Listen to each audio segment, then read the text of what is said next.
नमस्कार, स्वागत है आपका हमारी खास पेशकश 2024 के चुनावी माहौल में। यहाँ हम आपके लिए लाए हैं सबसे ताज़ा और गर्मा गर्म चुनावी विषयों की चर्चा। आज के इस कार्यक्रम में हम बात करेंगे चुनावी रणनीति, राजनीतिक दलों की चुनौतियां और नागरिकों की अपेक्षाओं पर। तो चलिए देखते हैं चुनावी माहौल से जुड़ी कुछ खास खबरें।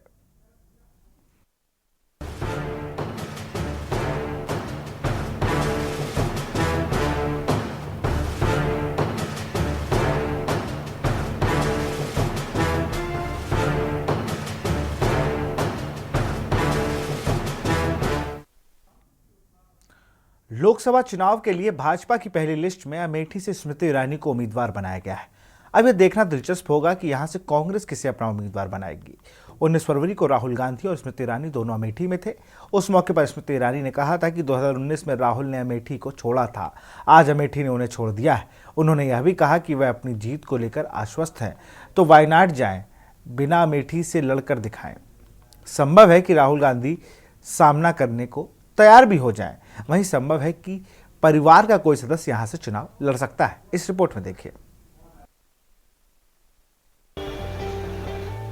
उत्तर प्रदेश का अमेठी लोकसभा क्षेत्र 2019 से पहले कांग्रेस का गढ़ था।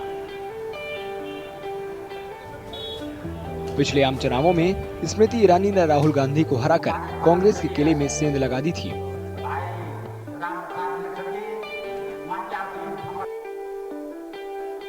जैसे जैसे 2024 का लोकसभा चुनाव करीब आ रहा है, अमेठी की जनता अपने मुद्दों को खोलकर जाहिर कर रही है। बेरोजगारी प्लस जो है महंगाई मुद्दा हमारा रहेगा। आपकी जो महंगाई के मुद्दा पे बात करेगा, जो जाति जनगणना के मेन विषय है, इस विषय में जो बात करेगा हम उसी को वोट देंगे। अमेठी से अयोध्या की दूरी तकरीबन 100 किलोमीटर है। कई लोगों को लगता है कि राम मंदिर का मुद्दा दूसरे सभी मुद्दों पर भारी पड़ जाएगा। मुद्दा तो इसमें लोगों के यहाँ लोकल राम मंदिर का ही मुद्दा है। लोग भाजपा के पक्ष में ज्यादातर मतदान करेंगे। अच्छा, और मुद्दे क्या क्या रहेंगे? मुद्दे तो बहुत सारे हैं, लेकिन इस समय जो प्रेजेंट मुद्दा है ज्यादा तो यही है कि राम मंदिर बन गया है। लोगों को ज्यादातर राम मंदिर के मुद्दे पे ही वोट डालेंगे। अच्छा जी, विकास भी मुद्दा, फिलहाल ठीक ठाक विकास हो रहा है। अमेठी के कुछ लोग मौजूदा सांसद स्मृति ईरानी के कराए गए कामों से बहुत खुश हैं। जो भी विकास कार्य बीजेपी सरकार ने जो है अपने माध्यम से किया है, वो अभी तक जो 45 साल कांग्रेस राज किया है वो नहीं हो पाया है। 10 साल की सरकार में, शासन सत्ता में हमारे अमेठी का बहुत अच्छा विकास हुआ है। इससे हमारी जनता हम संतुष्ट हैं।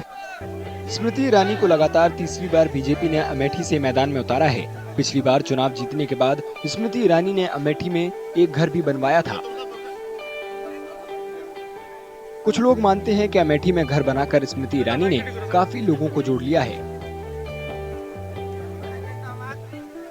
कांग्रेस की बात करें तो अभी तक उसने अपने उम्मीदवार का ऐलान नहीं किया है।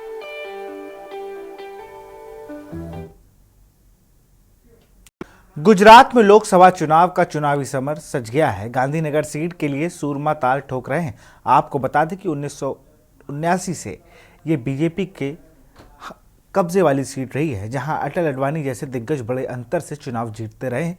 तो वहीं गृह मंत्री अमित शाह यहां से मौजूदा सांसद हैं। इस रिपोर्ट में देखिए।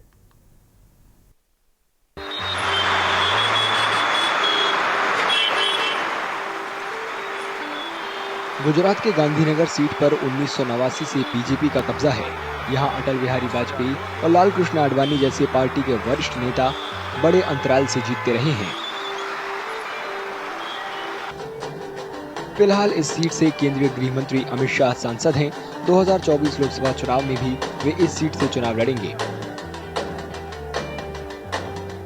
इस सीट पर प्रधानमंत्री नरेंद्र मोदी भी अपना वोट डालते हैं। इसमें कोई आश्चर्य की बात नहीं है कि गांधीनगर लोकसभा सीट बीजेपी का गढ़ है। –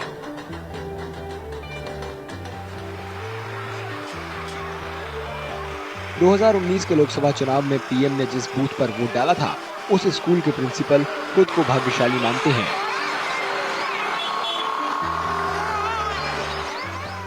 प्रधानमंत्री है, लेकिन एक आम आदमी की तरह वो स्टार्टिंग में ही अपनी लाइन में ही आते हैं। लाइन में खड़ा रहकर ही अपने बूथ पर जाते हैं और वह वोटिंग करके पूरे कैंपस के बाहर जाते हैं, तब तक एक आम आदमी की तरह प्रधानमंत्री वोट करने के लिए आते हैं। कितना सौभाग्यशाली मानते हैं आपकी स्कूल? हम तो पूरे गुजरात में सबसे सौभाग्यशाली है कि हमारी ये पावन भूमि पर हमारी विद्यालय में पीएम के भी पावन पैर पड़ते हैं। इधर इस सीट के वोटर यहाँ हुए विकास के काम से संतुष्ट हैं। अभी यहाँ पर अमित भाई शाह जो इस देश के गृह मंत्री हैं, वो इधर इलेक्शन लड़ते हैं और उन्होंने आने के बाद इस क्षेत्र का बहुत ही विकास किया है। गांधीनगर लोकसभा जो है, तो गुजरात की जितनी भी लोकसभा है, अगर उसमें कहूँ तो अभी श्रेष्ठतम लोकसभा के रूप में गांधीनगर विकसित हुआ है। यहाँ पर बहुत ही विकास के कार्य हुए हैं। हम लोग यहाँ पे तकरीबन 30 साल से रह रहे हैं, लेकिन जब से वो सांसद बने तो ऐसा देखने में आया है कि बहुत सारा डेवलपमेंट पहले भी होता था, लेकिन अब एक हद से ज्यादा डेवलपमेंट हमें यहाँ पे देखने को मिलता है। जी, बात करेंगे यहाँ पे एसजी हाईवे की, तो एसजी हाईवे पे बहुत सारे ओवरब्रिज बन चुके हैं। अभी न्यूज में भी हमने देखा था कि अमित जी ने, सांसद जी ने एक बहुत सारे गांव दत्तक लिए हुए हैं, तो बहुत सारी आंगनवाड़ी के लोगों को अच्छा रहता है उनसे। और डेवलपमेंट में रोड की बाबत हो, चाहे एजुकेशन सिस्टम हो, चाहे हॉस्पिटल सिस्टम हो, तो सारे क्षेत्र में हमें वो अच्छा देखने को मिला है। आप देख सकते हो हेल्थ सेंटर जो अपने थलतेज में हेल्थ सेंटर किया है न्यू, अपने ऐसा लगता है ना कि ये सरकारी हेल्थ सेंटर है। जब आप देखते अपने माइंड में ऐसा रहता है कि सरकारी दवाखाना क्या होगा, एक छोटे सी झुपड़ी होगी, ऐसा कुछ अपने माइंड में रहता है। लेकिन हमने देखा हो रूबरू जाके तो ऐसा लगता ही नहीं, जैसे प्राइवेट है। और फैसिलिटी आप देखो, क्लीन, नीट और हेल्पिंग हैंड्स, वहाँ के जो कर्मचारी स्टाफ है, बहुत अच्छा काम है उनका। राजनीतिक जानकारों का कहना है कि अमित शाह ने इस सीट के विकास पर काफी ध्यान दिया है। उनका आम लोगों के साथ अच्छा रिश्ता है। अडवाणी जी जब भी चुनाव लड़ते थे और वाजपेयी जी भी जब भी चुनाव लड़ते थे, तो ये पूरी गांधीनगर लोकसभा और उसके अंतर्गत जो 7 असेंबली कॉन्स्टिट्यूंसी आती है, उस सब का जिम्मा जो था वो अमित भाई के सर पर ही रहता था। क्योंकि अडवाणी जी तो एक राष्ट्रीय नेता थे, तो वो ज्यादातर यहाँ इतना टाइम नहीं दे पाते थे। अमित भाई ही पूरा माइक्रो मैनेजमेंट करते थे।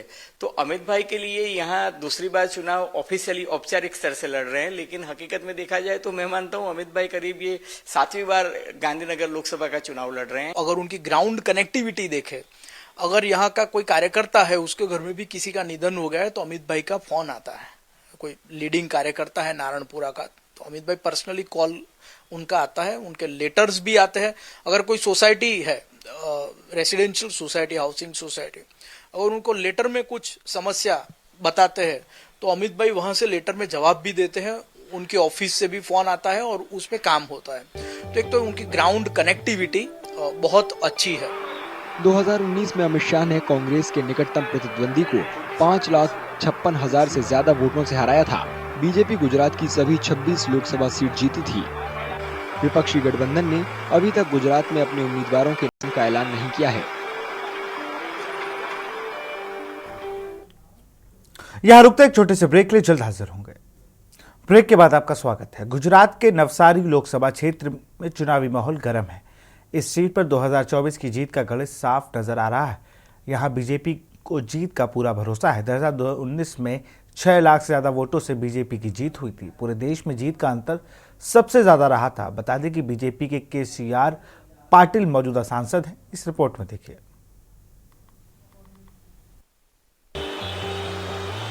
गुजरात के नवसारी की जनता ने पिछले आम चुनावों में इतिहास रच दिया था। बीजेपी उम्मीदवार CR पाटिल को 6,89,000 से ज्यादा वोटों से जीत दिलाई थी। जीत का अंतर पूरे देश में सबसे ज्यादा था। 2008 में हुए परिसीमन के बाद से मौजूदा सांसद CR पाटिल 2009 से लगातार जीत रहे हैं। सामने देखे तो कांग्रेस की यहाँ खस्ता हालत है। उन्हीं को तो अभी उम्मीदवार भी मिलना मुश्किल है, ऐसी हालत है। नवसारी ने पिछली बार 2019 में जब चुनाव हुआ संसदीय क्षेत्र का, तो सबसे ज़्यादा मत लीड उन्होंने प्राप्त की थी CR पाटिल ने।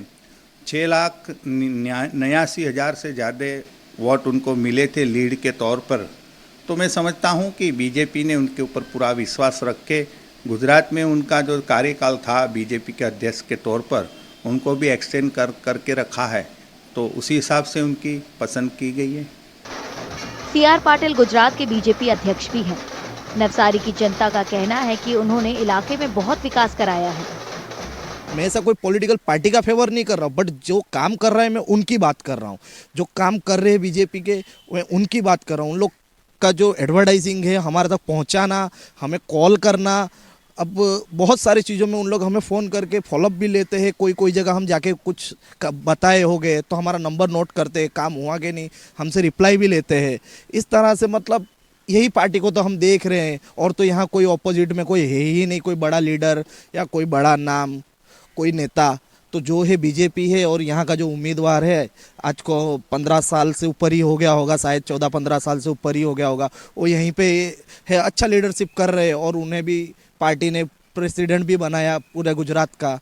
पाटिल साहब का ज़मीनी काम है, हर एक लोगों को मिलना, हर एक लोगों को आसानी से जवाब देना, उनका प्रॉब्लम्स हो तो उनका सॉल्यूशन लाना। मीन्स 24/7 का जो नेता है कि लोगों के बीच में रहता है और डेवलपमेंट के लिए अव्वल रहते हैं। जैसे देखा जाए तो नगर पालिका है, अभी उसको महानगर पालिका में प्रस्तावित किया सरकार ने, नवसारी महानगर पालिका। तो डेवलपमेंट महानगर पालिका बनने से बहुत आगे बढ़ने वाला है। देखा जाए तो एग्रीकल्चर यूनिवर्सिटी यहाँ पे, डायमंड बुर्स है, वो भी हमारे नवसारी लोकसभा क्षेत्र में पड़ती है, सूरत में टेक्सटाइल है।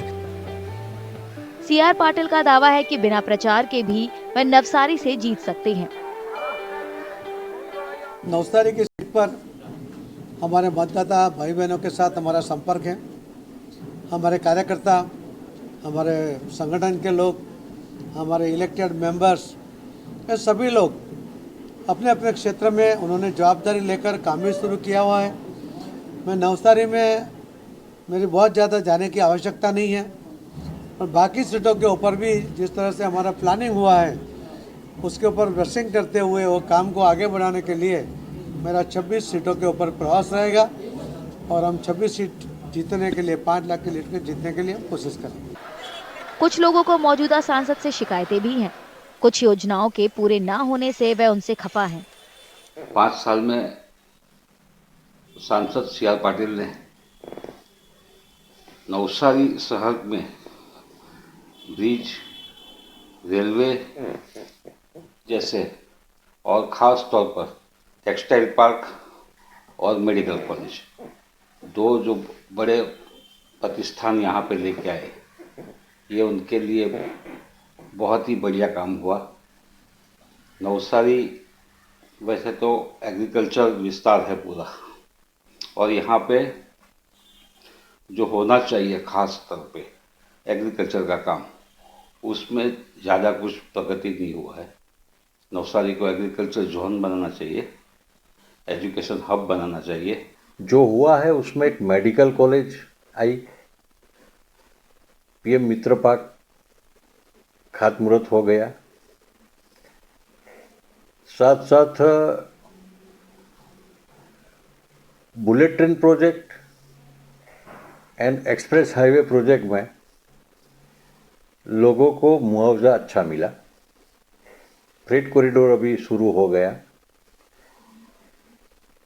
साथ साथ नूडा, नवसारी अर्बन डेवलपमेंट अथॉरिटी में 98 विलेज थे, वो रिड्यूस होके आज की महानगर पालिका और 7 विलेज तक सीमित हो गया है। ट्रेन की हालत अच्छी नहीं है। जो लोकल ट्रेन है वापी से सूरत तक आने जाने में, और जो ट्रेन थी वो भी बंद हो गई है।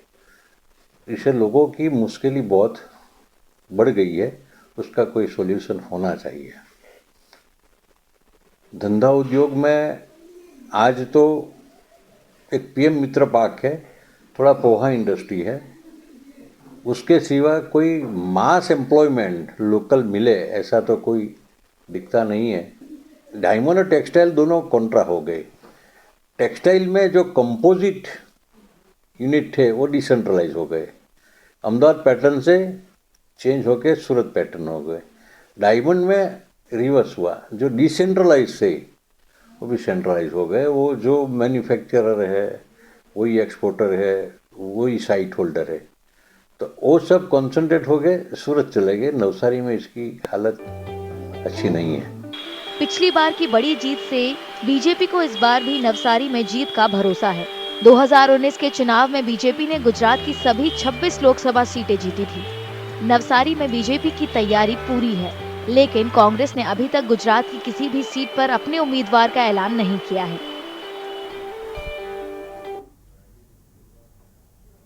केरल में लोकसभा चुनाव का शोर सुनाई दे रहा है। केरल राज्य लेफ्ट की सियासत का गढ़ माना जाता है। त्रिशूर सीट का चुनावी दंगल सज चुका है। इस बार त्रिशूर सीट पर त्रिकोणीय मुकाबले के आसार हैं। यहां महंगाई और विकास से जुड़े मुद्दे हावी हैं। इस रिपोर्ट में देखिए। केरल की सांस्कृतिक राजधानी के रूप में जाना जाने वाला त्रिशूर इन दिनों चुनावी दंगल देख रहा है। इस बार त्रिशूर में मुकाबला त्रिकोणीय होने के पूरे आसार दिखाई दे रहे हैं। त्रिशूर में मतदाता मुख्य रूप से महंगाई और विकास से जुड़े मुद्दों की बात करते हैं। ट्रैफिक जाम और बुनियादी विकास भी इस शहर की बड़ी परेशानी है। ശമ്പളം കിട്ടാത്ത കാര്യമാണ് മെയിനായിട്ട് ആൾക്കാരുടെ ഇടയിൽ ഇപ്പോൾ ഒരു ചർച്ച. പിന്നെ അതുപോലെ തന്നെ റോഡിൻ്റെ അവസ്ഥയൊക്കെ വളരെ മോശമാണ്. ശമ്പളം കിട്ടാത്ത പോലെ തന്നെ ഗ്യാസിൻ്റെ വില വർധനവ്, അതിപ്പോൾ ഇലക്ഷൻ ടൈം ആയപ്പോൾ ഒരു 100 രൂപ കുറച്ചു. അതെന്താ കാര്യം? അതുപോലെ തന്നെ പെട്രോളിൻ്റെ വില, അതൊക്കെ സാധാരണക്കാരെ ഭയങ്കരമായിട്ട് ഇതാവുന്ന സംഭവമാണ്. ഇതിപ്പോൾ തൃശ്ശൂർ ഇപ്പോൾ നിലവിൽ കോൺഗ്രസും CPM തമ്മിലാണ് മത്സരം. ഇവിടെ അവസാനം കെ മുരളീധരൻ ജയിക്കുന്നതാണ് നമുക്കൊക്കെ തോന്നുന്നത്. ഇവിടെ കൂടുതൽ വികസനം എന്ന് വെച്ചിട്ടുണ്ടെങ്കിൽ ഇതൊരു സ്വപ്നമൊന്നല്ലല്ലോ, യാഥാർത്ഥ്യമുണ്ട്. അപ്പോൾ കാൻഡിഡേറ്റിനും പരിമിതികളുണ്ടാവും. എന്ത് വേണമെങ്കിൽ ചെയ്യുന്നുള്ള 100% ഉറപ്പ്. തൃശ്ശൂരിന് പ്രധാനമായിട്ട് വേണ്ടത് തൃശ്ശൂരിൻ്റെ ഇൻഫ്രാസ്ട്രക്ചർ നന്നാക്കുക എന്നുള്ളതാണ്. നിങ്ങൾ കേരളത്തിലെ മറ്റ് നഗരങ്ങളിൽ പോയി കഴിഞ്ഞാൽ അറിയാം, അതായത് ഒരുപാട് ബ്രിഡ്ജുകളും ഫ്ലൈ ഓവറുകളൊക്കെ പല സ്ഥലങ്ങളിലും പല ജില്ലകളിലും വന്നു കഴിഞ്ഞു. തൃശ്ശൂർ മാത്രം കാലങ്ങളായിട്ട് ഒരേപോലെ നിൽക്കുകയാണ്. അതായത് എല്ലാ ജംഗ്ഷനുകളിലും ബ്ലോക്ക്. തൃശ്ശൂർ റൗണ്ടിൻ്റെ ഒരു പ്രത്യേകത നിങ്ങൾക്ക് അറിയാമല്ലോ, അതായത് റൗണ്ട് നടുവിലും അവിടേക്ക് എല്ലാ ഭാഗത്തും നഗരത്തിലേക്ക് വരുന്നൊരു സംവിധാനം നിങ്ങൾക്ക് അറിയാം. അതിന് 4 സ്ഥലത്തും ജംഗ്ഷനുകളുണ്ട്. कुछ लोगों ने ज्यादा सड़कें और शोरनूर तक 4 लेन हाईवे की मांग की है। കുന്നോളം റോഡൊക്കെ ഒന്ന് വൃത്തിയാക്കി കഴിഞ്ഞാൽ എന്ന് പറഞ്ഞു കഴിഞ്ഞാൽ മുണ്ടൂര് തൊട്ട് അതുപോലെ കുന്നോളം വരെയുള്ള റോഡ് അതൊക്കെ ഒന്ന് വൃത്തിയാക്കി കഴിഞ്ഞാൽ ജനങ്ങൾക്കായാലും ബസ് ഓടിക്കാനായാലും എല്ലാവർക്കും സൗകര്യമാണ്. അതുപോലെ 4 വരി ഷൊർണൂർ റോഡ് 4 വരിയാക്കുക, കുറുപ്പം റോഡ് അതേപോലെ വീതി കൂട്ടുക, ഇതൊക്കെ ചെയ്തു കഴിഞ്ഞാൽ ജനങ്ങൾക്ക് ഒരുപാട് സൗകര്യമാണ്. त्रिशूर से LDF ने CPI के VS सुनील कुमार को यहां से टिकट दिया है। वे मंत्री भी रहे हैं। बतौर मंत्री उन्हें विकास की कई योजनाओं का श्रेय दिया जाता है। बीजेपी ने त्रिशूर से अभिनेता और पूर्व राज्यसभा सांसद सुरेश गोपी को मैदान में उतारा है। प्रधानमंत्री नरेंद्र मोदी जनवरी में 2 बार त्रिशूर का दौरा कर उनके पक्ष में माहौल बनाने की कोशिश कर चुके हैं।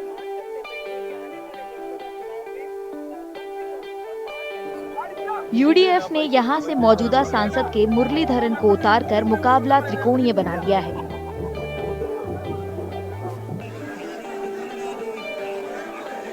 माना जा रहा है कि दिग्गज कांग्रेस नेता और पूर्व मुख्यमंत्री के करुणाकरण के बेटे मुरलीधरन की अपनी सीट पर मजबूत पकड़ है। ये अलग बात है कि उनकी बहन हाल ही में कांग्रेस छोड़कर बीजेपी में शामिल हो गई है। केरल में लोकसभा की 20 सीटें हैं और इस राज्य को लेफ्ट की सियासत का गढ़ माना जाता है।